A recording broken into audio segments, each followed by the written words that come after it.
Hey guys, and welcome to the Working Money Channel. So big news guys, coming from the Novatti camp, Novatti announces a stablecoin deal with not only Ripple but Stellar as well. And I don't know if you guys knew, but Novatti was partnered or had been partnered with Stellar even before Ripple. And then they formed the partnership with Ripple a couple of years ago. Well, here's the CEO and managing director of Novatti, Peter Cook, in an interview. And here's what he had to say recently. This was just posted yesterday on Novatti's YouTube channel. Listen to this. Thanks for tuning in to Finance News. I'm Melissa Darmwan.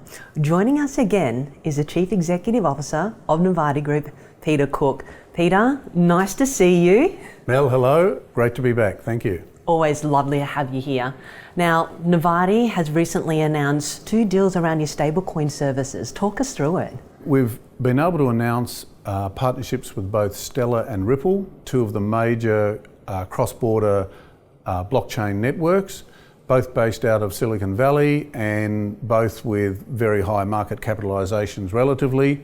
Ripple we've done a lot of work with in the past for cross-border payments, and Stellar we had started on a blockchain program with them a number of years ago, but now we're really bringing it to life. So we're building a multi-chain stablecoin service, initially on both the Ripple and Stellar chains.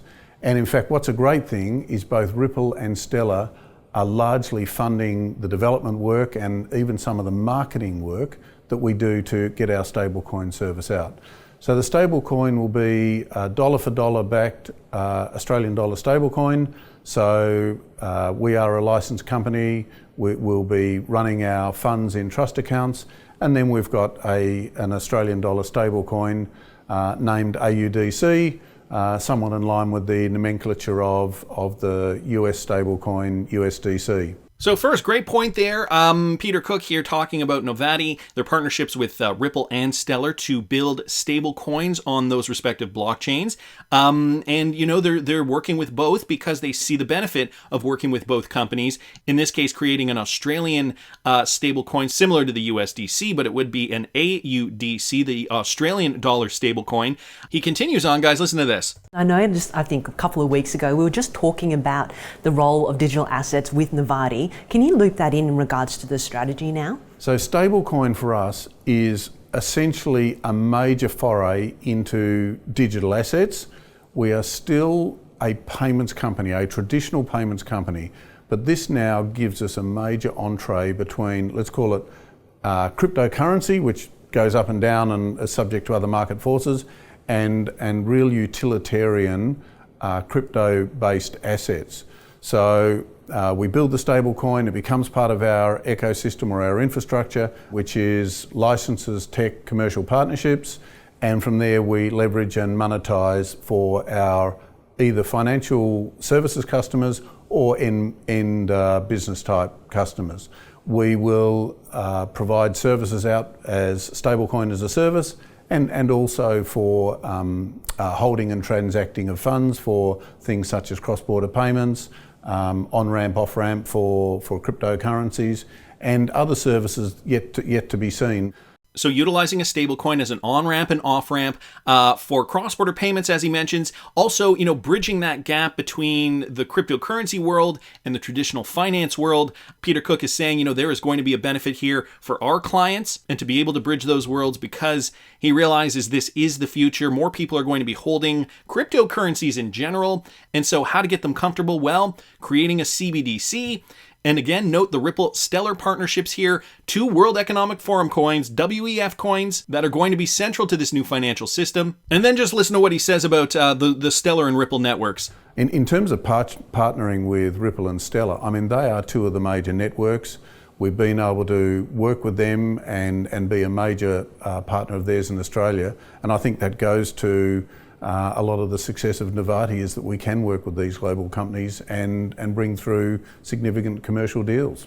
bring through significant commercial deals with these big companies, namely Stellar and Ripple. Going back to that point, if the World Economic Forum is highlighting these two companies in their papers, these are obviously the companies to be paying attention to. Big enough to get global attraction, the world's eye on both Stellar and Ripple. So Novatti obviously also realizing that. And so Bill here also just posted a quick thread with regards to Novatti. Novatti is building a multi-chain stablecoin service on the XRPL and Stellar blockchain featuring a stablecoin, and that's the Australian AUDC pegged stablecoin similar to the USDC.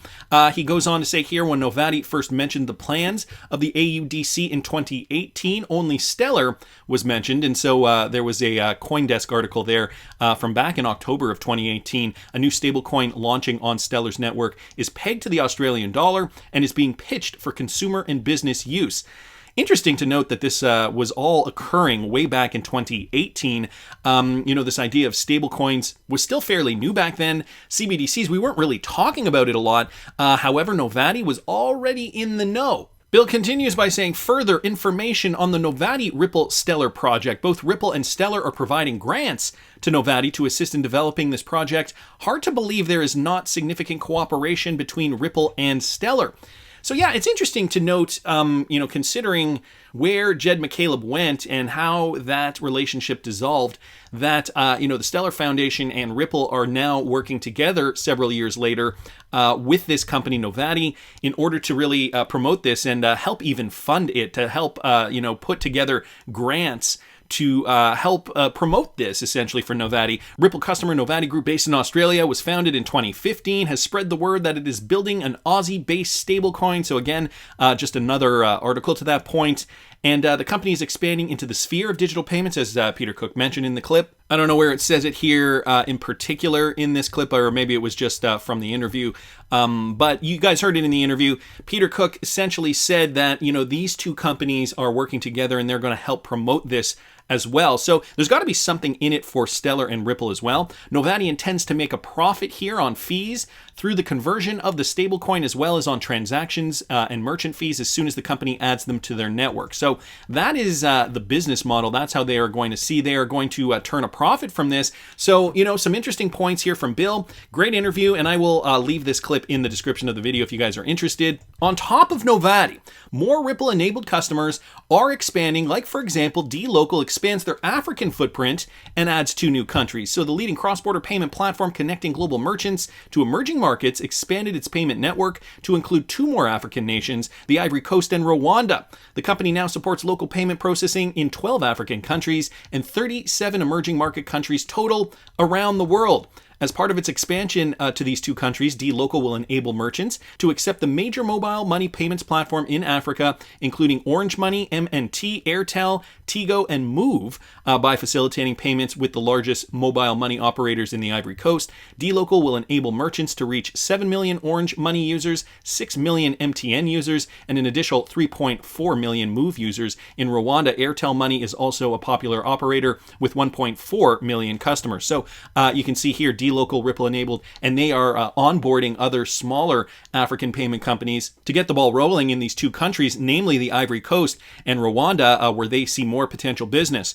In addition to mobile money, international merchants also will be able to accept local Visa and MasterCard debit cards thanks to the one local concept, one direct API, one platform, and one contract. While debit cards are ubiquitous and accepted in most countries, Rwandans and Ivorians generally use mobile money more. So that's where the money is. That's where they're paying. Those are the companies that these customers are going to conduct cross-border payments. So we're seeing that here in Africa, and DLocal, another Ripple-enabled company, just expanding. Mike Manfield here posting this with regards to ACI, another Ripple company. They are selling their corporate banking tech to a PE firm, marketed as ACI Digital Business Banking Solutions. The API-driven offering enables blue-chip banks worldwide to process over $1 billion in daily payments. Selling off this portion of their business, the technology deployed on-premise or cloud-based lets corporate banking customers initiate payments, collect money owed, and manage financial positions and operations. The business will operate independently under a new name,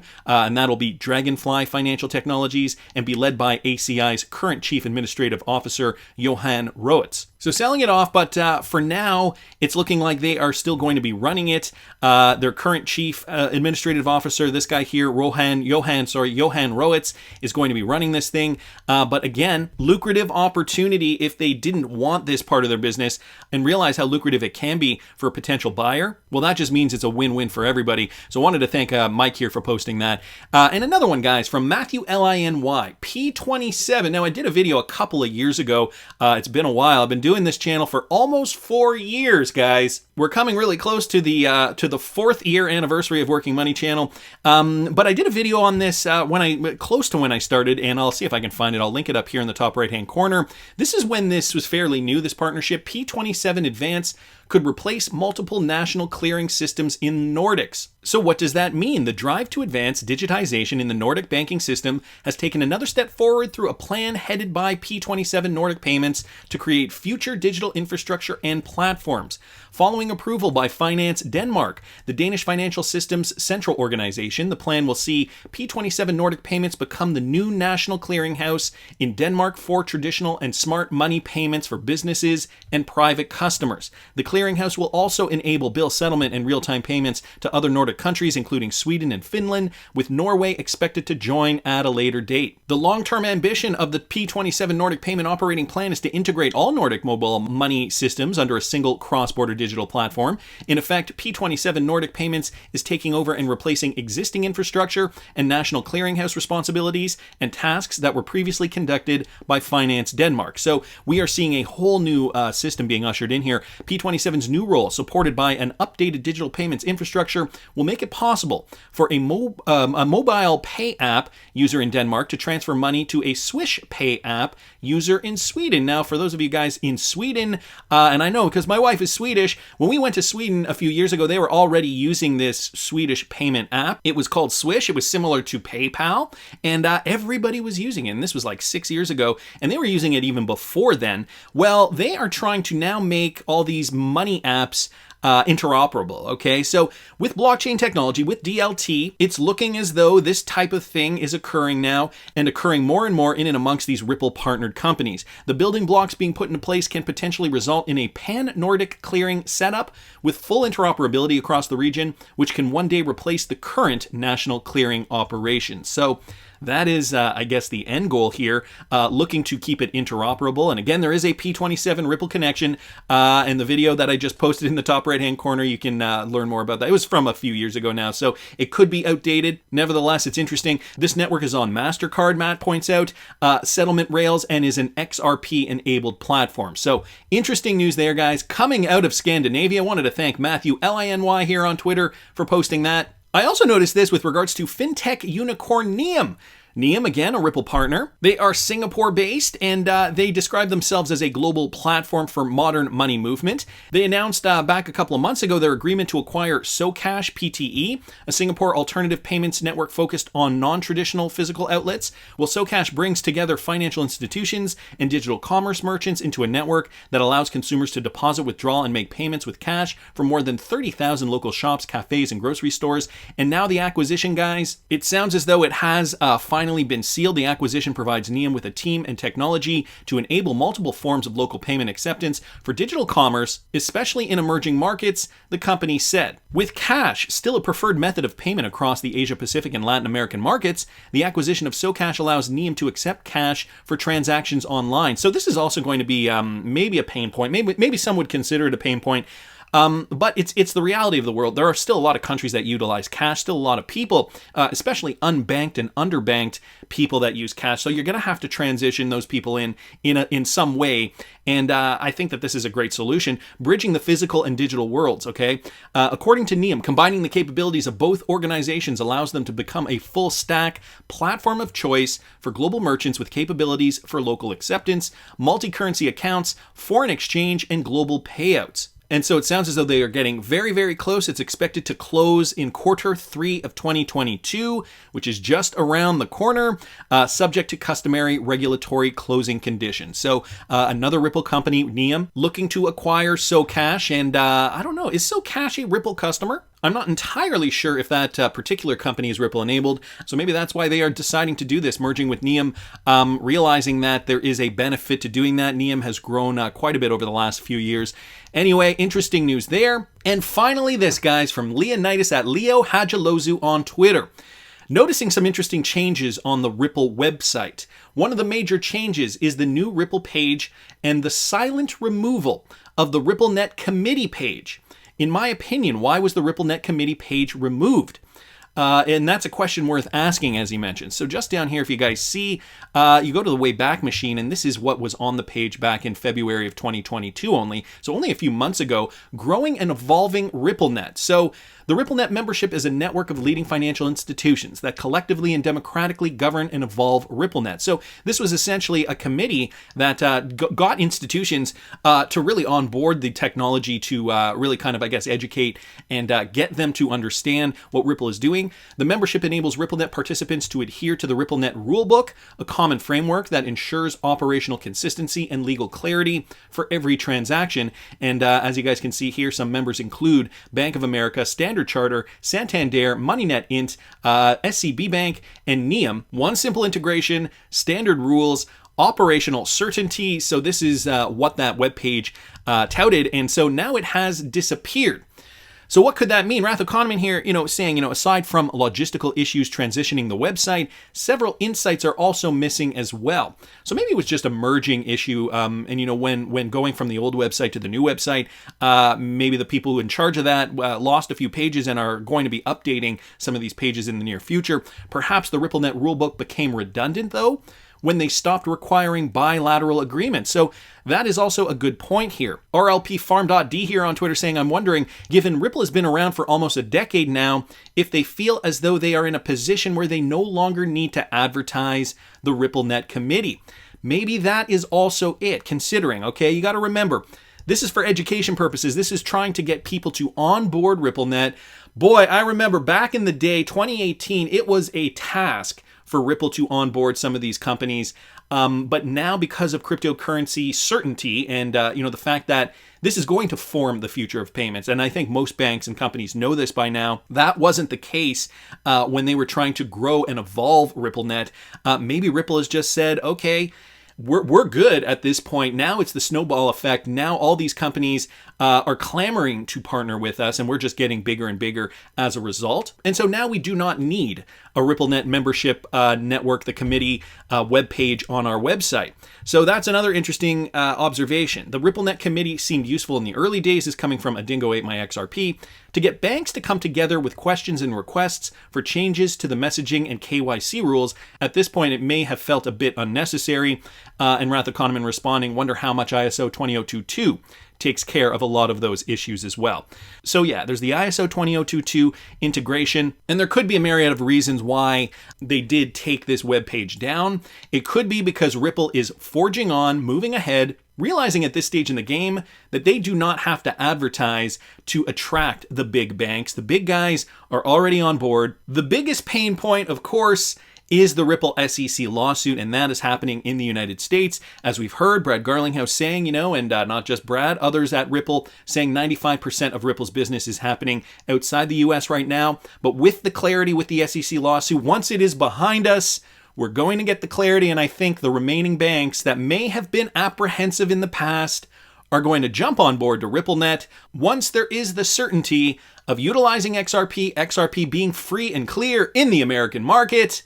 That's just my opinion, but I want to hear what you guys think. Please subscribe to the channel if you haven't already. Like the video if you like the content I'm providing. I always love hearing your comments. See you in the next one, guys.